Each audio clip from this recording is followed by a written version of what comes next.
and just give us a brief summary, and I'll give you some feedback too. But the first one I'm looking at is the Quest for Freedom and Dignity, Caste, Conversion, and Cultural Revolution. And one of the things with my travels throughout India is a pastor told me the greatest thing about being a pastor in India is when Hindus in particular come to know Christ. In the first few weeks they come to church, they sing, but within a month or two, they're singing with joy in their voice and their eyes. But there's a great indignity of the caste system. And tell us a little more about the book. This book was written in 2001 when a low caste leader, at that time his name was Ramraj, he changed it to Udit Raj, he called for 1 million untouchables to quit Hinduism because they are victims of Hinduism, and Hinduism didn't believe in human equality. It was never self-evident to any Indian sage that all men are created equal. Hinduism taught that people are created unequal by God, some from his mouth, some from his shoulders and chest, some from his stomach and thighs, and the low caste untouchables from his feet. But there was a second source of inequality, which was karma. A soul, a high caste soul, is reborn a female because her karma in previous life were poor. Or she may be born sick or deaf or dumb, etc. So both creation and reincarnation of a soul explain self-evident inequality. These people were never Hindus, the lower castes. They were never allowed to enter Hindu temples, read Hindu scriptures. They were not baptized or initiated into Hinduism. They were not served by Hindu priests. But politically, when the British were ready to hand over power to Indians, and people like Mahatma Gandhi, Pandit Jawaharlal Nehru, these people had no legal or historical claim to rule India because they were not children of kings. So the only way they could acquire power to rule was if they would be elected by the people. So democracy had to come, election had to come. That means everyone had to become a voter. But why would victims of Hinduism vote for upper caste Hindus? Because these were upper caste educated Hindus. Right. So they had to be embraced, at least politically, by Hindus. So these victims of Hinduism were designated Hindus by upper caste politicians such as Gandhi and Nehru. And but the history of the first 50 years was so disappointing that this man, Ramraj, he was a civil servant, a revenue officer. He called these victims of Hinduism to quit Hinduism, to embrace. So we wanted him to consider Christ, and I wrote this book. He then wrote the foreword to it. So this is a collection including on Buddhism, because he was inclined towards becoming Buddhist at that point. Okay. And finally he did become a Buddhist because the Hindus told him that if you want to convert, you become a Buddhist. If you become Christian or Muslim, there will be bloodbath. So he converted to Buddhism because that was acceptable, because Hindus had already defeated Buddhism in India.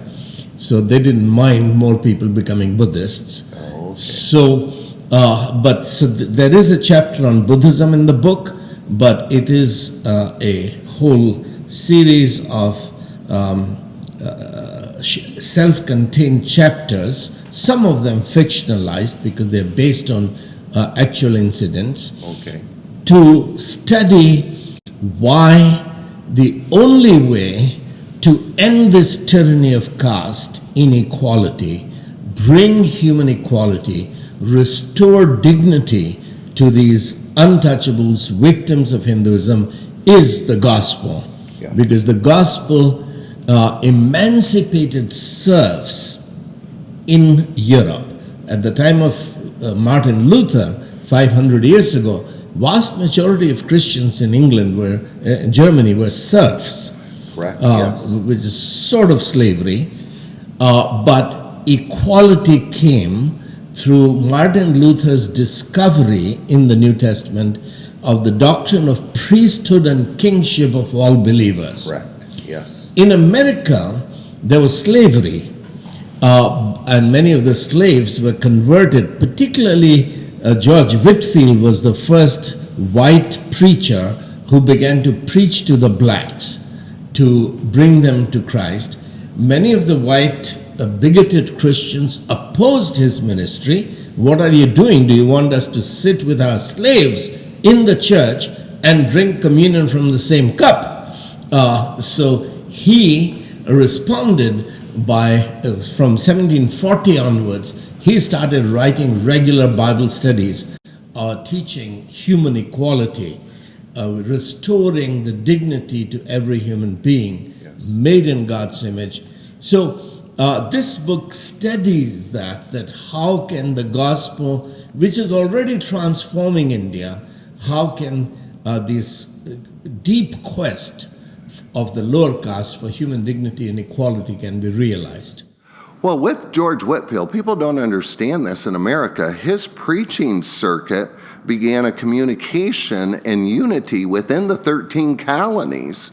And some people credit Whitefield as the beginning of the American Revolution by uniting them with a common language in the vernacular, and also with a common call to the gospel.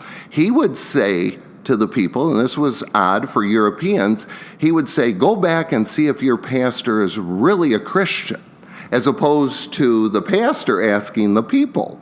And that became very, quote, it became very Pentecostal and very American to question authority. And then, that whole idea, you were interviewing Jordan Peterson, and Jordan Peterson said, I think, something like this: self-evident that all men are created equal. You have to be in a totally Protestant ethos to get that. And only the gospel brings out these things that we're trying to destroy in America and that have built civilization and civil civilization throughout the world. Yes, the idea of human equality unleashes the potential of every individual. Yeah. Because Hinduism prevented the lower castes from studying, from doing what they are good at doing. If you're a sweeper's son, you have to be a sweeper. You can't become a surgeon or a professor. Yeah, that whole idea infiltrated America, and it took off the dignity of the individual and the equality of calling, the priesthood of all believers. But we still have to ring that true in every culture that we come into, and we have to do that here in Grand Rapids, Michigan. Last question about this book, how was it received? Well, it is the book that was translated in more Indian languages than any other book. Oh, I bet. So we ran out of our edition, but Bibles for the World printed some copies, and they still have a few boxes left. So this last bit, few copies are bought from Bibles for the World. Last thing on that, too, when I go to India, they will put me in a special room to eat. And I'll say, no. I just taught these pastors. I want to sit and fellowship with them. I don't want special treatment. Yeah. And I think that's innate within us sometimes to segment and give a strata to different people. Yeah. But that's so unchristian. And that was one feature of the original Protestant missions in India. William Carey, in his community in Sirampur, when anyone got converted, he or she had to sit with everyone from all castes to sit and eat together. Now later the Anglican missionaries injected class system into India. Okay. And then many of the American missionaries they brought American racism, that in America, the whites and the blacks worship separately. Who are we to require that all the castes should worship together?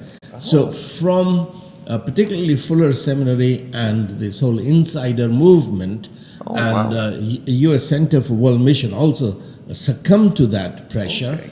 So this was in the name of that, if we in America worship blacks and whites separate in separate churches, how can we require Indians to worship together? So the gospel in India did suffer from English class system and American racism. Wow. And many Indians, the upper caste Indians, converts particularly, compromised, and which has been terrible, because of which many important Indian leaders prefer to become Buddhist, because this weakened, compromised Christianity did not challenge caste system in India. Wow. Well, I'm going to insist even more that I eat with everyone after that, too. Yes, yeah, that's